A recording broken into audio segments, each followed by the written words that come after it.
Kalau kita bicara tentang pelestarian kawasan cagar budaya nasional Muara Jambi, ada dua hal yang harus kita lestarikan sebenarnya.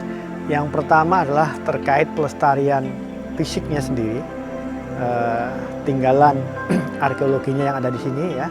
Kemudian juga lingkungannya, itu bagaimana melestarikan sehingga tinggalan cagar budaya ini akan awet istilahnya, bisa dinikmati oleh anak cucu kita. Nah, yang kedua adalah pelestarian intangible heritage ya, atau warisan budaya tak benda. Artinya budaya-budaya yang ada di masyarakat di sekitarnya ya, di desa-desa yang ada di kawasan ini. Karena apa? Memori kolektif masyarakat ini, kemudian juga nilai-nilai budayanya juga dulunya juga menguatkan karakter dan narasi daripada cagar budaya nasional Muara Jambi sendiri ya, karena di sana juga ada cerita-cerita rakyat ya, ada toponim-toponim, nama-nama candi, kemudian nama-nama lingkungannya, kemudian ada bentuk-bentuk kesenian yang kalau kita teliti juga nanti ceritanya itu juga terkait dengan pada masa lalu ya. Di sana di masyarakat masih kita temui bagaimana orang bertradisi berkesenian dengan rebana Siam misalkan.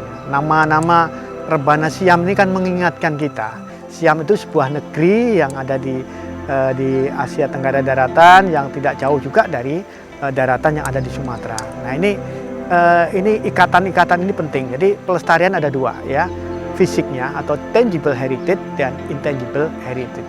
Nah, ini yang harus digandengkan. Terkait dengan pelestarian tangible heritage-nya sendiri ya, atau cagar budaya sendiri, secara fisik kawasan ini karena cukup luas ya, sepanjang 7,5 kilo itu bangunan tuh berdekatan ya, berdekatan karena antara bangunan yang satu dengan bangunan yang lain hampir jaraknya dekat-dekat dan berbagar tembok. Kita bisa membayangkan pada masa lalu kalau kita temboknya kita rekonstruksi semua, kita itu berjalan seperti di antara gang dan gang ya. Seperti kita berjalan di sebuah tengah kota, ada gang-gang yang berliku-liku. Nah, ini cukup menarik ya. Oleh karena itu, bagaimana melestarikan itu sifatnya tidak hanya satu bangunan per bangunan, tetapi melestarikan ini adalah terintegrasi ya.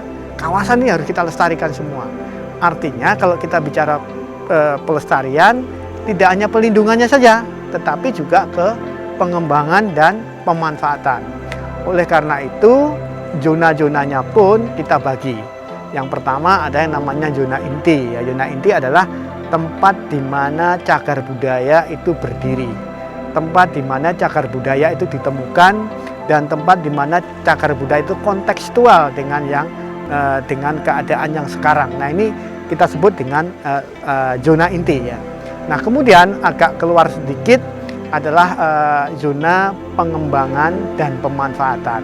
Nah, inilah zona pengembangan dan pemanfaatan dapat dimanfaatkan untuk memperkuat nilai tambah cagar budaya ini untuk masa sekarang dan masa mendatang.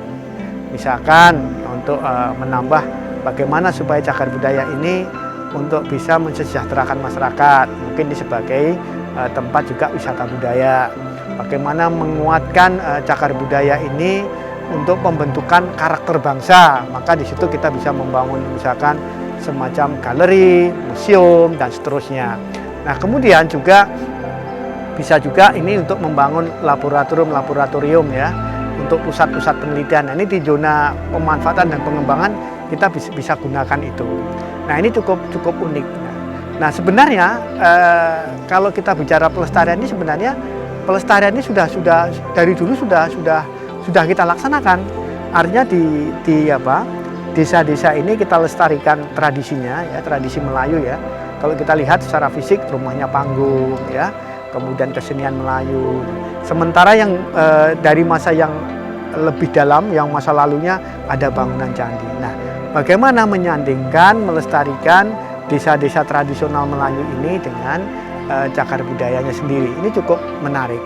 Oleh karena itu sejak awal kami merancang ya, sekolah-sekolah pun juga di dalam ini bagaimana bisa berinteraksi, bagaimana cagar budaya ini bisa menjadi ruang ekspresi inklusif semua orang, termasuk anak-anak sekolah ya.